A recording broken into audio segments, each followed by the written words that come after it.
చర్చికి వెళ్ళకపోతే దేవుడు ప్రేమించురా? ఈ ప్రశ్న అడిగితే చాలా మంది వెంటనే చెప్తారు కాదు, చర్చికి వెళ్ళాలి అని. కానీ బైబిల్ నిజంగా అలా చెప్పిందా? మనలో చాలా మంది ఇలా పెరిగాం. చర్చికి వెళ్తేనే దేవుడు సంతోషిస్తాడు, వెళ్ళకపోతే దూరం అవుతాడు. అంటే దేవుడు ప్రేమ ఒక భవనానికి వెళ్ళడంపైనే ఆధారపడి ఉంటుందా? అది నిజమైతే తప్పులు చేసిన వాళ్లకు దేవుడి దగ్గర చోటే ఉండదా? దీనికి సమాధానం తెలియాలంటే ఒక విషయం మీరు స్పష్టంగా తెలుసుకోవాలి. బైబిల్లో చర్చ్ అంటే భవనం కాదు. చర్చ్ అనే పదం ఎక్లేసియా అనే గ్రీక్ పదం నుండి వచ్చింది. అంటే ఎత్తబడిన సంఘం అని అర్థం.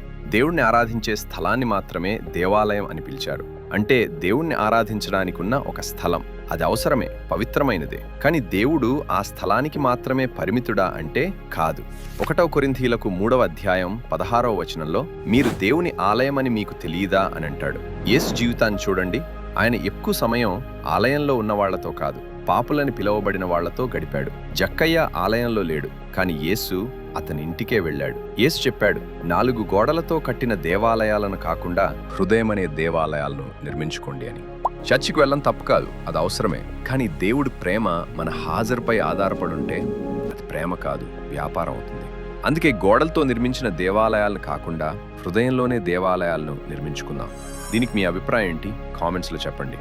నమ్మితే ఆమెన్ అని కామెంట్ చేయండి.